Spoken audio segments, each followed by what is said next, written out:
Hi there, I'm Sharon Winsmith, a tax attorney, active investor, and your go-to resource for proven investment and tax planning strategies.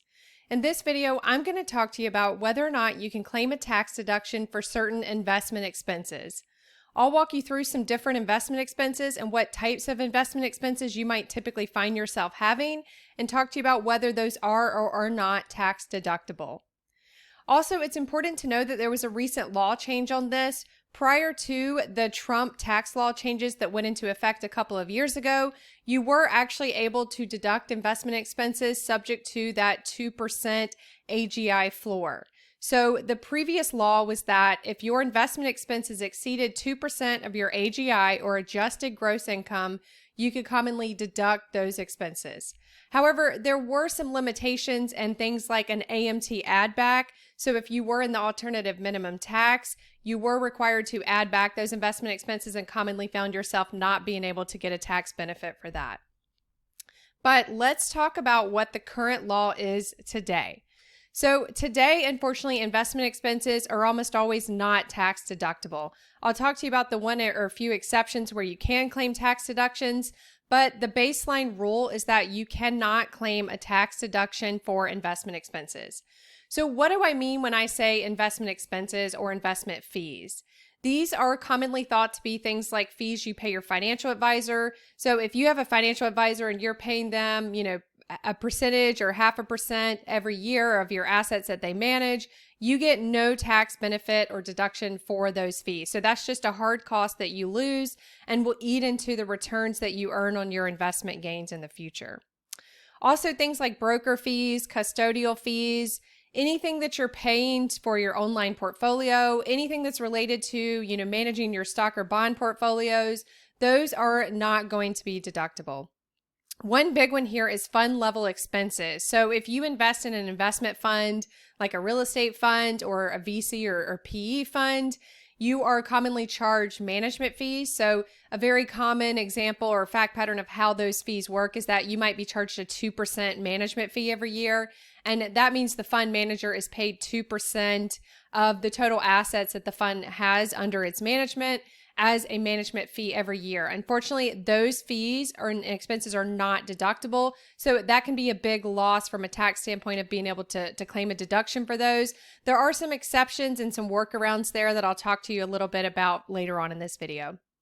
Also, investment research costs. So if you are someone who buys a lot of books like I do, I read a lot of books on investing. If I was just a pure investor and wasn't really in the business of, giving education and resources around investing and teaching people about investing, I would not be able to deduct those resources that I buy. So if you take an online course on investing, or if you are going to attend, like I go to a lot of investor conferences or seminars or events, those, if you're just a pure investor and you're not in the business of, like I am, of educating people on investing, then you are not going to get a tax deduction for those expenses. So that's a common misconception out there, is that you can claim a deduction for that. But if you are an investor, you do not get a deduction for any research or education or anything about that, around investing and learning and understanding investment concepts. So that is not tax deductible. Also, a very common asset protection tool that we use is using Wyoming LLCs for your passive investments. So I have videos where I talk about this. I'm a big fan of the strategy. I do this myself personally. If you set up an LLC, for example, that's going to hold your passive investments, those fees aren't deductible because that LLC is really an investment LLC. It is really set up to facilitate and be used for your passive investment. So you actually cannot deduct those fees. That is kind of a lost cost there, but still worth it. You can think of that as kind of an insurance payment because that is asset protection, and you commonly pay insurance for protection against, risk of liabilities or other things in the future. So just think of that as another cost of that nature because you're not going to get a tax deduction for it. So I want to talk to you now. I've told you that the baseline rule and the general rule is that you do not get a tax deduction. I want to talk to you a little bit about some exceptions to that rule. So investment interest expense is deductible. If you have, an SB lock, which I'm a big fan of, and I have a lot of videos talking about SB locks where you're lending, taking a loan against your securities accounts, that interest on that loan, if you are using those proceeds so if I borrow against my stock portfolio and I use that money to invest in a real estate fund, I can deduct that because that's investment interest expense. So you do get deductions for investment interest expense. And again, investment interest expense is interest on money that you borrowed to invest. So if you borrow money and use that money that you borrowed to make an investment, you can deduct interest on that loan as investment interest expense. So there's a lot of rules that apply there to deducting that, but generally you will get a deduction for investment interest expense. There might be some limitations on the timing there, but that is one exception to the rule that certain investment expenses are not deductible. Also, next is that trader funds. These rules do not apply to trader funds. So I mentioned before that if there are management fees, like fund level investment management fees that the fund manager charges, those are not generally tax deductible. However, if you're invested in a fund that's a trader fund, and I have a separate video where I talk about trader funds and investor funds and what the difference is there and how to tell, you can deduct those management fees because those are actually deducted in a different way and treated differently. So if you think you're invested in a trader fund or something that, might be considered a trader fund, check out that video because you want to understand when those fees do become deductible and how they can be deducted. The other caveat I'll mention is that yes, I mentioned, investment management fees are not deductible. However, there are some workarounds that fund managers have come up with. And there are strategies that actually benefit not only you as the investor in the fund, but the fund manager themselves and how they get treated on their management fees that they receive. So there's a lot of workarounds that have been, developed.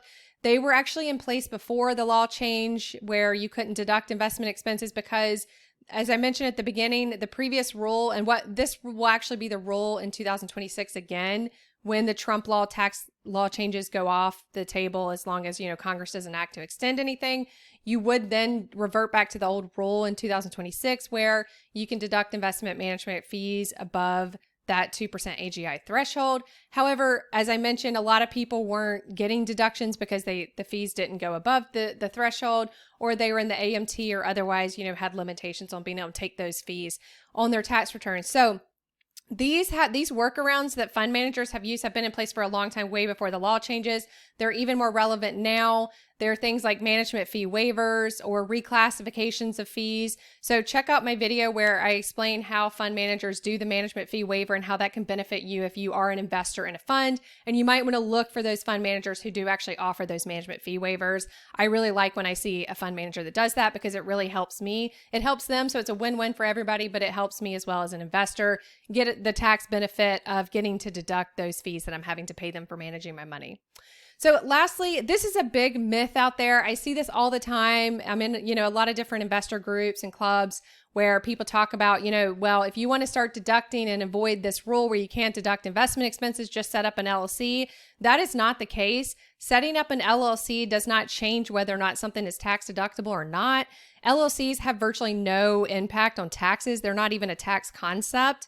And LLCs are really legal entities that provide asset protection. So an LLC will not change whether or not an expense is deductible or not. So don't make the mistake of thinking that just because I set up an LLC means I get to start claiming tax deductions. You do not. However, I still recommend using LLCs for passive investments with that Wyoming LLC strategy I've talked about in my other videos because of asset protection benefits. But just remember, there are no tax benefits there. So hopefully you found this video helpful. If you did, please like the video and subscribe to the channel.